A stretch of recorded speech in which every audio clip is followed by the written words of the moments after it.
मार्च को तुम्हारा बीएसटी का बोर्ड एग्जाम है, और अगर तुम लोगों ने अभी तक कुछ भी नहीं पढ़ा और तुम्हें लग रहा है तुम पास नहीं हो सकते, तो ये वीडियो तुम्हारे लिए, how to get passing marks in your business studies board exam. देखो सर, सबसे पहले मेरी बात को सुनो।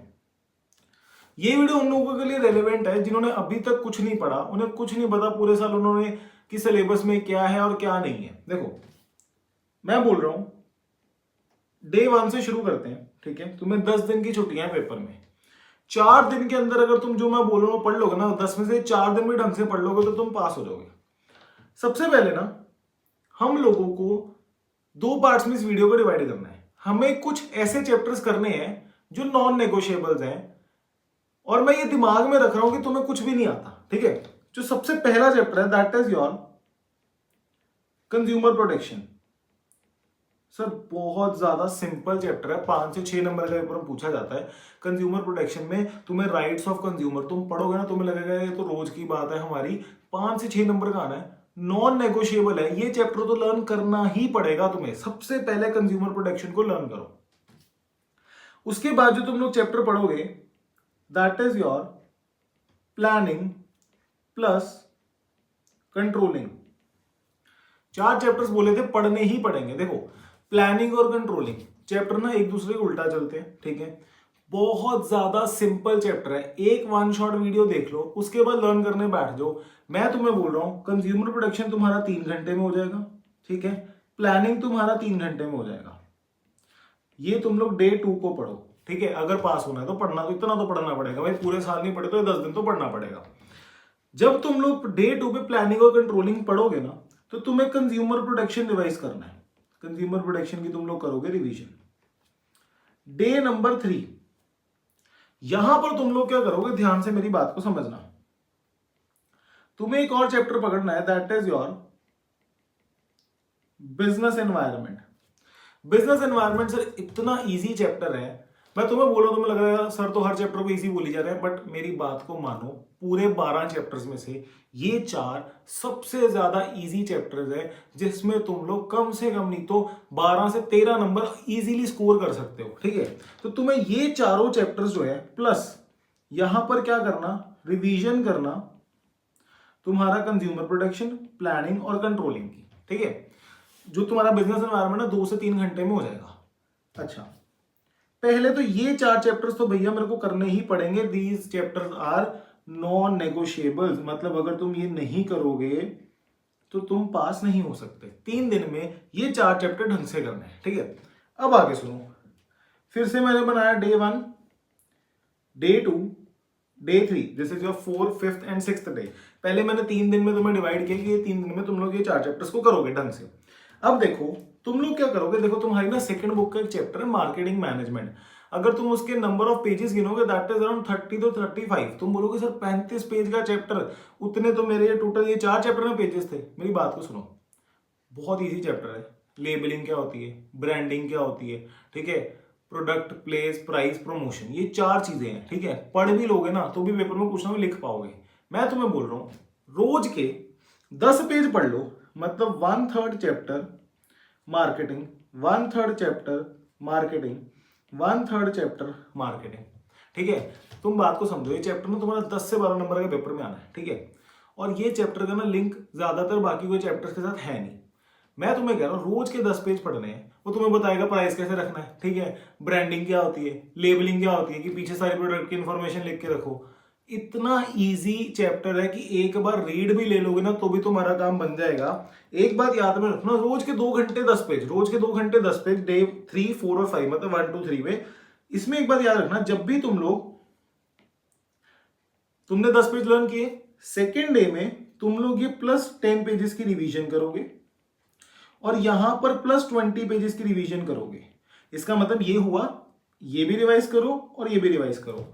तुम्हें मैं जैसे बोल रहा हूं, तुम्हें बोल रहा हूं 2 घंटे पढ़ना है, ठीक है। 2 घंटे में तुम्हारा ये चैप्टर भी हो जाएगा, ये भी हो जाएगा और ये भी हो जाएगा। उसके बाद तुम मार्केटिंग को करोगे, ठीक है। अब देखो इसके साथ साथ ना, सपोज तुम लोगों ने सुबह पढ़ लिया, मान लो तुम्हें कुछ नहीं आता यार, तुमने सुबह सुबह पढ़ लिया, अब फिर हम 1-2 घंटे का सेशन लगाएंगे। उसमें हम लोग फाइनेंशियल मैनेजमेंट में से बस ये टॉपिक्स पढ़ के जाएंगे। 3 डिसीजंस हैं, investment decision, financing decision, dividend decision, ये 3 तरह के डिसीजन हैं, ये तुम लोग पढ़ोगे। फिर एक चैप्टर आता है तुम्हारा फाइनेंशियल मार्केटिंग। फाइनेंशियल मार्केटिंग में तुम लोग क्या पढ़ोगे? सबसे पहले एक टॉपिक है कैपिटल मार्केट, दूसरा एक सेबी का टॉपिक है, और एक स्टॉक एक्सचेंज का तुम्हारा पूरा का पूरा प्रोसेस है। ये तुम लोग वहां पर पढ़ोगे। मेरी बात को बहुत ध्यान से सुनो। तुमने पहले जो 4 चैप्टर्स किए बिल्कुल इजी चैप्टर्स हैं, मेरी बात को मानो, एक वन शॉट देख लो तुम्हारा काम बन जाएगा। उसके बाद मैंने बोला मार्केटिंग 10 नंबर का चैप्टर है, तो मैं कौन सा कह रहा हूं दिन में करो, तुम्हारे पास 10 दिन की छुट्टी है, टेक दिस एडवांटेज कि तुम्हारे पास इतना बड़ा प्रिपरेटरी लीव है। तो तुम लोग क्या करोगे, वो जो मार्केटिंग है ना उसको 3 पार्ट्स में डिवाइड करो। तुम्हें तो दिन के 10 पेज ही पढ़ने हैं ना, तो इसको 1/3 1/3 1/3 प्लस रिवीजन करके चलना, ठीक है, कि सेकेंड डे में पहले 10 पेजेस रिवाइज करोगे और थर्ड डे में पहले 20 पेजेस रिवाइज करोगे। उसके बाद मैंने तुम्हें बोला फाइनेंशियल मार्केट और फाइनेंशियल मैनेजमेंट में से ये 3 टॉपिक पढ़ लेना, ठीक है, इतना कर सकते हो। अभी भी तुम्हारे पास 4 दिन पड़े, तुमने यहां तक कर लिया, और ट्राई करना कि इन 3 दिनों में इसकी रिवीजन भी हो जाए। उसके बाद देखो तुम्हें पूरा बाकी चैप्टर नहीं पढ़ना, ना पढ़ो,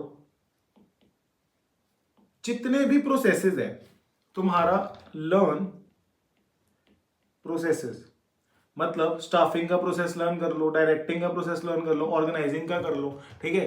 और अगर और कोई चैप्टर भी पूरा करना होगा तो तुम लोग क्या करना, स्टाफिंग एक चैप्टर पूरा करना, बहुत सिंपल सा चैप्टर है। कहने का मतलब है जैसे मैंने तुम्हें बताया, अगर तुम उतना करते हो, प्लस ये जितने भी बाकी के चैप्टर्स बचे हैं, इसमें से मिसलेनियस टॉपिक्स या इसमें से इंपॉर्टेंट टॉपिक्स जैसे सारे के सारे प्रोसेस कर लिए, ठीक है। जो प्रिंसिपल्स ऑफ मैनेजमेंट है उसमें तुमने वो 14 प्रिंसिपल पे एक बार नजर मार ली कि वो क्या क्या रहा है। इसका मतलब अगर तुम ये इंपॉर्टेंट टॉपिक्स बाकी के चैप्टर्स के कर लेते हो, मैं गारंटी ले रहा हूं तुम लोग पास हो जाओगे। एक और बात बताता हूँ, ये क्या है, जुगाड़। सर मैं नहीं बोल रहा पेपर में करके आओ, मैं दोबारा से बोल रहा हूं, मैंने बोला कि अगर तुम्हारे पास कोई ऑप्शन नहीं है तो ये करना, क्या, तुम्हें इन टोटल 20 एमसीक्यू आने हैं, ठीक है, तुम्हें 20 एमसीक्यू आ रहे हैं। मैं कह रहा हूं कि तुम्हें 3-4 चलो आते हैं, बाकी बचे 15 के ऊपर अगर तुम लोग ए ऑप्शन भी लगा के आओगे, 15 एमसीक्यू आ रहे हैं, 15 के 15 एमसीक्यू पे ए भी लिखा होगे, ठीक है, चांसेस आर वेरी हाई कि 2 से 3 तुम्हारे सही हो जाएंगे। तुम खुद समझो, 10 नंबर का तुम मार्केटिंग का पूरा चैप्टर ढंग से करके जा रहे हो, 10 से 15 नंबर के ये चैप्टर्स करके जा रहे हो तुम लोग, ये ज्यादा ही है, मैं लोअर एंड पकड़ के चल रहा हूँ, ठीक है। ये फाइनेंशियल मैनेजमेंट और मार्केटिंग का चैप्टर 15 नंबर का पढ़ के जा रहे हो, तो इसमें से अगर आधे भी ले रहे हो मार्क्स और तुम्हारे एमसीक्यू वाइज अगर 5 एमसीक्यूज भी सही हो रहे हैं तो तुम 27 नंबर तो ले गए। पासिंग क्राइटेरिया में 27 मार्क्स चाहिए तुम्हें 80 में से, और 33 मार्क्स चाहिए तुम्हें 100 में से। 27 के बाद जो 6 बचे वो तुम्हारे इंटरनल असेसमेंट में आएंगे। अगर तुम इस प्लान को फॉलो करते हो, मैं तुम्हें 100% लिख के दे रहा हूं कि तुम पेपर में पास हो सकते हो। पहले 4 चैप्टर्स नॉन नेगोशिएबल, अगले 3 दिन में मार्केटिंग को डिवाइड कर दो, और साथ में वो जो पहले 2 चैप्टर फाइनेंशियल मैनेजमेंट और मार्केटिंग के इंपॉर्टेंट टॉपिक्स बताए वो पढ़ लेना। उसके बाद बचे 4 दिन, रिवीजन करो, ठीक है। और तुम्हें मैं बोल रहा हूँ बाकी चैप्टर्स में से कुछ तो सुना होगा पूरे साल, स्टाफिंग है उसको लर्न कर लो, बाकी सारे के प्रोसेसेस कर लो, प्रिंसिपल्स ऑफ मैनेजमेंट पढ़ के चले जाओ। और जब भी ये एमसीक्यू करोगे तो इसमें एक एजुकेटेड गेस करना है। जैसे 4 ऑप्शन है, तुम्हें पता है यार ये 2 तो हो ही नहीं सकते, तो उसमें थोड़ा खुद दिमाग लगा के करके आना। एंड द प्रोबेबिलिटी, अगर तुमने ये कर लिया, the probability of you passing your board exam will increase to a very high extent. So I wish you all the very best. पढ़ना शुरू करो, और मैं बोल रहा हूँ तुम लोग बहुत आसानी से पास हो सकते हो इस स्ट्रैटेजी को फॉलो